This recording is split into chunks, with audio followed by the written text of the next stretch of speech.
বাইহাটা চাৰিআলিৰ এখন বিদ্যালয়ৰ ভূমিদাতা আৰু ৰাইজৰ মাজত বিবাদ। ভূমিদাতাৰ পৰিয়ালৰ লোকে 1957 চনতে বিদ্যালয় স্থাপনৰ বাবে দান কৰিছিল ভূমিখিনি। ভূমিদাতা কালিৰাম ডেকাই ভূমিদান কৰাৰ ফলতেই কমলপুৰ শিক্ষাখণ্ডৰ অন্তৰ্গত বৰগাঁৱত স্থাপন হৈছিল বৰগাঁও প্ৰাথমিক বিদ্যালয়খনি। 64 বছৰত বিদ্যালয়খন চলি থকাৰ পিছত হঠাতে ভূমিদাতাৰ পৰিয়ালৰ লোকে দান দিয়া ভূমি বিচাৰি আদালতৰ দ্বাৰস্থ হয়। আদালতে দাতা পৰিয়ালটোৰ সপক্ষে ৰায় দান দিয়াত ভূমিখিনি দখলৰ চেষ্টা চলায়। ফলস্বৰূপে জাঙুৰ খাই উঠে ৰাইজ। উপস্থিত ৰাইজে বিভিন্ন শ্লোগানেৰে প্ৰতিবাদ সাব্যস্ত কৰাৰ লগতে ধূপ চাকি জ্বলাই প্ৰাৰ্থনা কৰে ভগৱানৰ ওচৰত যাতে বিদ্যালয়খনি ভাঙি নেপেলায়।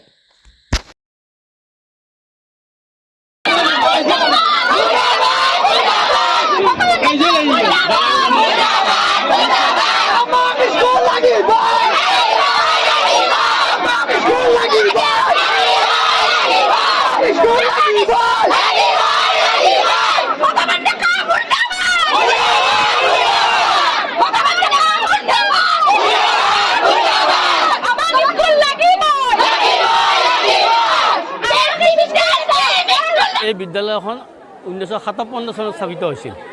57 চনত স্থাপিত হোৱাৰ পৰা আজিলৈকে চলি আছে। এখন বিদ্যালয় আমিও পঢ়িছোঁ। এতিয়া যাই এই বিদ্যালয়ৰ যিখিনি ভূমিদাতা আছিল, কালিৰাম ডেকা আছিল, তেখেতে দান কৰিছিল। সেই দান কৰা ভূমিত স্কুল চলি আছে। এনেকৈ চলি থাকোঁতে এতিয়ালৈকে চলি আছে। স্কুল প্ৰভিঞ্চিয়েলাইজ হ'ল। ইয়াত দুটা ইলেকশ্যন চেণ্টাৰ আছে।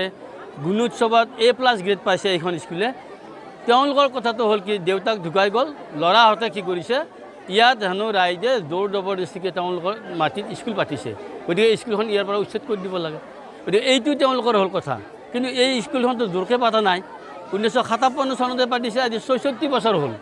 গতিকে এই কথাটো যেতিয়া জানিব পাৰিছে আমাৰ ৰাইজে, চবৰে হৃদয়ত লাগিছে যেন মনৰ কিবা এটা বস্তু শেষ হৈ যাব।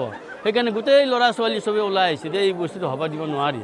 গতিকে এই এখন আমাৰ প্ৰাণৰ বিদ্যালয়, বৰগাঁৱৰ সম্পত্তি বা কমলপুৰ সমষ্টিৰ সম্পত্তি এখন। গতিকে ইয়াক আমি কোনো পদ্ধতি ভাঙিব দিব নোৱাৰোঁ। গতিকে টাউনৰ পৰা মানুহ আহি তাত ভঙাৰ ব্যৱস্থা কৰিব বুলি শুনিছোঁ আমি।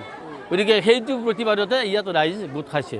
এইখন স্কুল কোনো পদ্ধতি ভাঙিব দিব আমি নোৱাৰোঁ, তাৰমানে উচ্ছেদ কৰিব দিব নোৱাৰোঁ। কি কৈছে? আমি স্কুলখন থকা বিচাৰোঁ। আমি ইয়াৰ ছাত্ৰ, আমি ইয়াত পঢ়ি যোৱা ছাত্ৰ।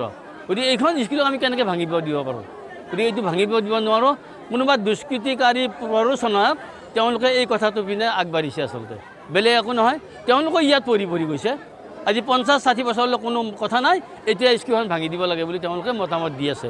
কেছ জুৰিছে এইটো কথা। এইখিনিয়ে কথা আমাৰ।